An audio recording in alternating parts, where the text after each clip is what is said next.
High सांग माने मु मो चैनल ओडिया जियो एसएम को आपण मानक स्वागत जनाऊँगी। आपण माने केमिति अछंती आशा करुच्ची आपण माने भलरे थिबे। आपण माने लेज आ अंकल चिप्स बाजार रो किनी निश्चिंत खाइथिबे। सेथिरे 5-6टा चिप्स आ बाकी पवन पसिथिबा।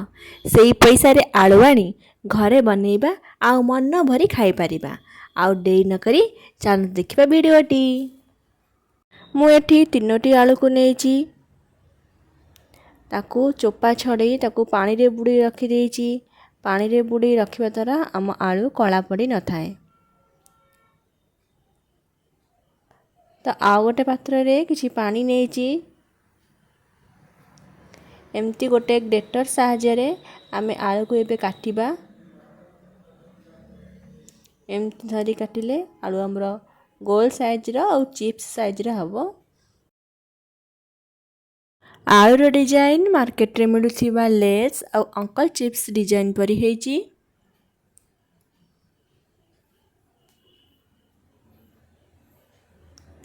तो एबे आमे सबुतक आलू को एई डिजाइन ने काटी दबा।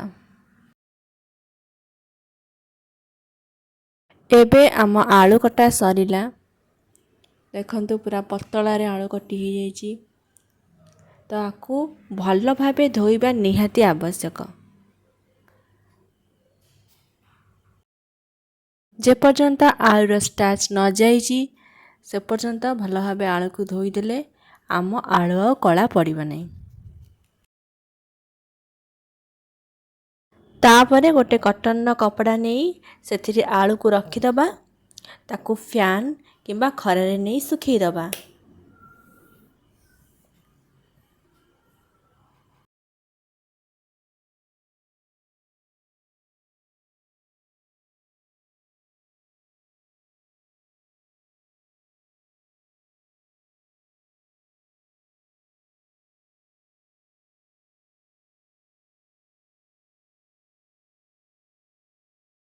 एबे हमारा आलू पूरा सुखी जाइची। देखंतु टिके भी मॉइस्चर नहीं पूरा सुखिला अछि। तो एमती सुखी जिबा दरकार। तापरे एबे आलू को छानिबा। गैस रे कड़ाई बसई तेल गरम करिबा। मीडियम फ्लेम रे तेल भल कि गरम हो साइला परे आमे सुखई कि रखिथिबा आलू को सेथिरे पकई ताको फ्राई करिबा।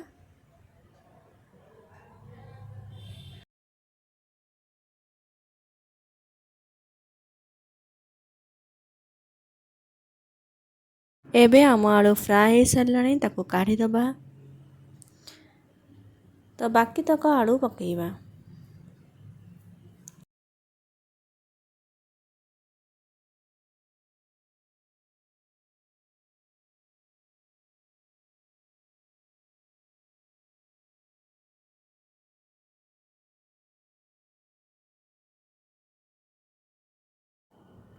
सबुतक आलू आमर छणा सरीला। एबे आउ गोटे पात्र नबा सेथिरे गोटे चम्मच बीट लूण 2 चम्मच चाट मसला आउ 2 चम्मच लंका गुंड पकेइबा। आउ छाणी की रखिथिबा चिप्स को पकेई ताकू भल भाबे गोळेई दबा।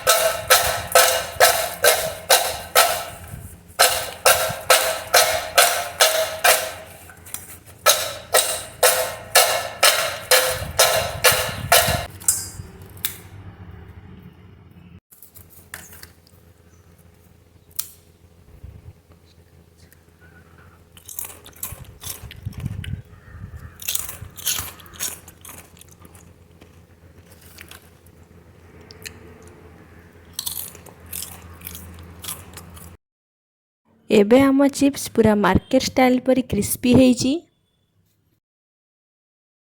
जदि ये चिप्स तैयारी प्रस्तुति आपण मानकु भल लागिथिबो तेबे लाइक शेयर सब्सक्राइब करी पाखरे थिबा बेल आइकन को प्रेस कर देबे। रहउची धन्यवाद।